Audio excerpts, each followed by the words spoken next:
دوستو تصور کریں ایک ایسی قوم جس کے لوگ قد میں اتنے لمبے تھے کہ آج کے انسان ان کے سامنے ہونے لگتے۔ ایک ایسی قوم جس نے پہاڑوں کو تراش کر محلات بنائے، جس کی طاقت کا کوئی مقابلہ نہیں تھا، جس نے ستونوں والا ایک ایسا شہر بنایا جس جیسا شہر پوری دنیا میں کبھی نہیں بنا۔ یہ تھی قوم عاد۔ لیکن پھر ایک دن اس زبردست طاقتور اور خود سر قوم پر اللہ تعالیٰ کا ایسا عذاب نازل ہوا کہ اس کا نام و نشان تک مٹ گیا۔ آخر اس قوم نے ایسا کیا گناہ کیا کہ اللہ کا غضب ان پر ٹوٹ پڑا؟ آئیے آج اس ویڈیو میں ہم قوم عاد کی مکمل داستان جانتے ہیں۔ اگر آپ کو تاریخ اور قرآنی واقعات میں دلچسپی ہے تو ویڈیو کو لائک کریں، چینل کو سبسکرائب کریں اور نوٹیفیکیشن بیل آن کر لیں تاکہ ایسی مزید ویڈیوز آپ تک پہنچتی رہیں۔ قوم عاد کا ذکر قرآن مجید میں کئی مقامات پر آیا ہے۔ یہ قوم حضرت نوح علیہ السلام کی نسل سے تھی اور طوفان نوح کے کچھ عرصہ بعد وجود میں آئی۔ یہ لوگ عرب کے جنوبی علاقے میں آباد تھے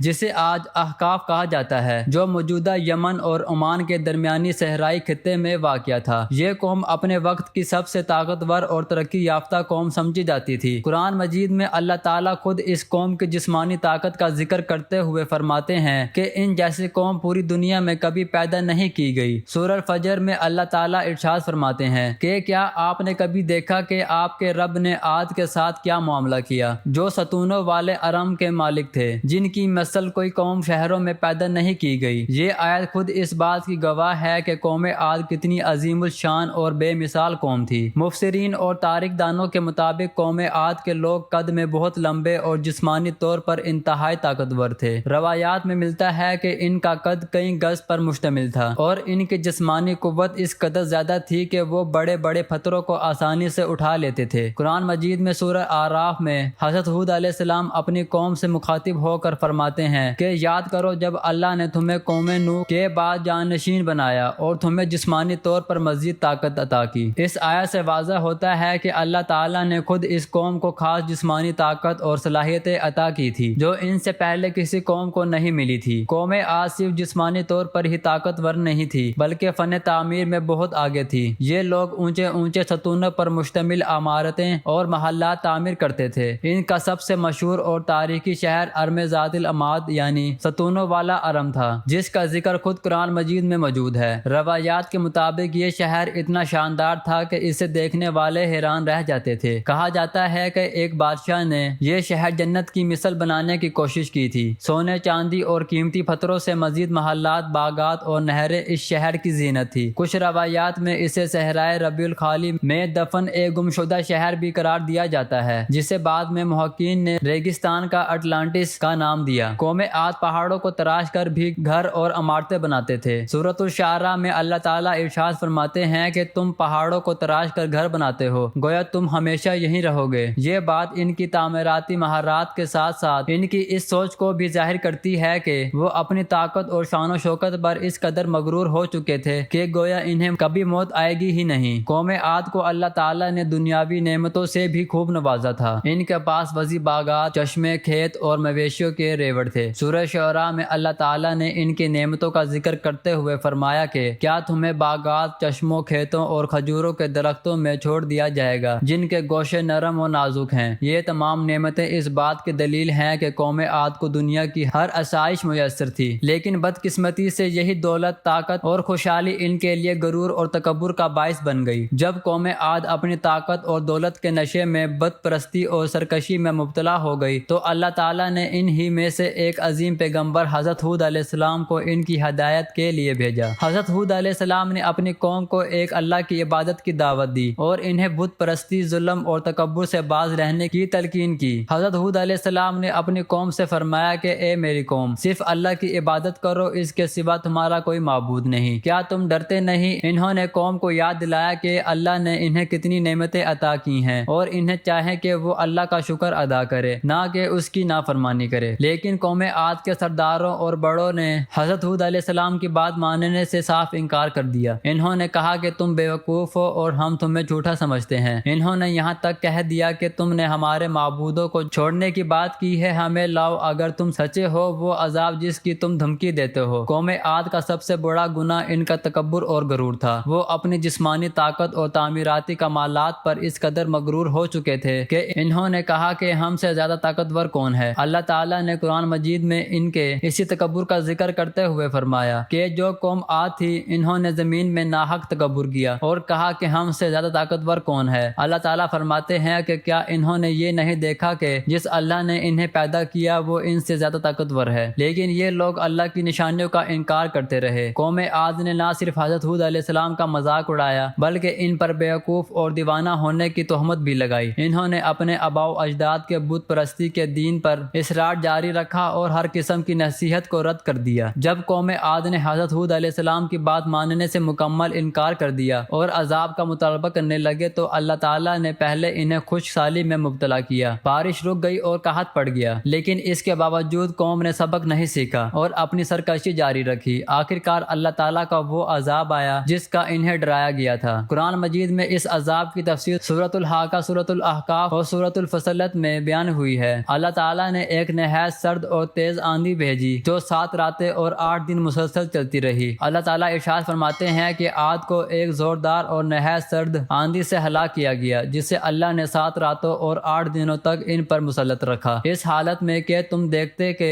وہ لوگ ایسے گرے پڑے تھے جیسے کھجور کے کھوکھلے تنے ہوں۔ اس ہولناک آندھی نے قوم عاد کے ہر اس شخص کو تباہ کر دیا جس نے کفر کیا تھا۔ یہ آندھی اتنی شدید تھی کہ لوگوں کو ہوا میں اٹھا کر پٹک دیتی اور ان کے سر تک الگ کر دیتی۔ گھر، محلات اور وہ تمام عمارات جن پر وہ فخر کرتے تھے ریت کے ٹیلوں میں دفن ہو گئی۔ حضرت ہود علیہ السلام اور ان پر ایمان لانے والے چند لوگ اس عذاب سے محفوظ رہے۔ قوم عاد کے تباہ ہونے کے بعد ان کا مشہور شہر ارم ذات العماد بھی صحرا کی ریت تلے دفن ہو گیا اور صدیوں تک ایک افسانوی داستان بنا رہا۔ بہت سے مورخین اسے محض ایک روایت سمجھتے رہے جب تک کہ جدید سیٹلائٹ ٹیکنالوجی اور آثار قدیمہ کی تحقیق نے اس داستان کو نئے سرے سے زندہ نہیں کیا۔ 20ویں صدی کے آخر میں کچھ محققین نے صحرائے عمان میں سیٹلائٹ تصاویر کی مدد سے ایک قدیم شہر کے آثار دریافت کیے جسے بعض ماہرین نے قوم عاد کے شہر ابار یا ارم سے جوڑا۔ یہاں سے قدیم قلعے، کنویں اور تجارتی راستوں کے نشانات ملے جو اس بات کی گواہی دیتے ہیں کہ کبھی یہاں ایک ترقی یافتہ اور خوشحال تہذیب آباد تھی۔ اگرچہ سائنسدان اور آثار قدیمہ کے ماہرین ابھی تک اس بات پر مکمل اتفاق نہیں رکھتے کہ یہی وہ اصل شہر ارم ہے جس کا ذکر قرآن میں ہے، لیکن یہ دریافتیں اس تاریخی حقیقت کو مزید تقویت دیتی ہیں کہ قوم عاد واقعی ایک حقیقی اور طاقتور تہذیب تھی جسے اللہ تعالیٰ نے اپنی نافرمانی کی پاداش میں صفحہ ہستی سے مٹا دیا۔ قوم عاد کا واقعہ ہمیں کئی اہم اسباق سکھاتا ہے۔ سب سے پہلا سبق یہ ہے کہ کوئی بھی طاقت، دولت یا تعمیراتی کمال انسان کو اللہ کے عذاب سے نہیں بچا سکتا۔ قوم عاد جتنی طاقتور تھی اتنی ہی تیزی سے اس کا خاتمہ بھی ہوا۔ دوسرا سبق یہ ہے کہ تکبر اور غرور انسان کی تباہی کا سب سے بڑا سبب بنتا ہے۔ جب انسان اپنی نعمتوں کو اللہ کی عطا سمجھنے کے بجائے اپنی ذاتی قابلیت سمجھنے لگے تو یہی سوچ اسے سرکشی کی طرف لے جاتی ہے۔ تیسرا سبق یہ ہے کہ اللہ تعالیٰ ہر قوم کو ہدایت کے مواقع دیتا ہے، انبیاء اور رسول بھیجتا ہے، نشانیاں دکھاتا ہے، لیکن جو قومیں ان نشانیوں کو نظر انداز کرتی ہیں اور اپنی روش پر قائم رہتی ہیں ان کا انجام عبرتناک ہوتا ہے۔ دوستو، قوم عاد کی یہ داستان صرف ایک تاریخی واقعہ نہیں بلکہ ہمارے لیے ایک زبردست نصیحت ہے۔ آج بھی جب ہم دنیا میں طاقتور اقوام، بلند و بالا عمارتیں اور جدید ٹیکنالوجی دیکھتے ہیں تو ہمیں یہ سوچنا چاہیے کہ اصل طاقت اللہ کی رضا میں ہے، نہ کہ مادی وسائل میں۔ اگر آپ کو یہ ویڈیو پسند آئی ہو تو اسے لائک کریں، اپنے دوستوں کے ساتھ شیئر کریں اور کمنٹ میں بتائیں کہ آپ کس اور قدیم قوم کے بارے میں جاننا چاہتے ہیں۔ چینل کو سبسکرائب کرنا نہ بھولیے تاکہ ہم آپ تک ایسی مزید تاریخی اور دلچسپ ویڈیوز پہنچاتے رہیں۔ اللہ حافظ۔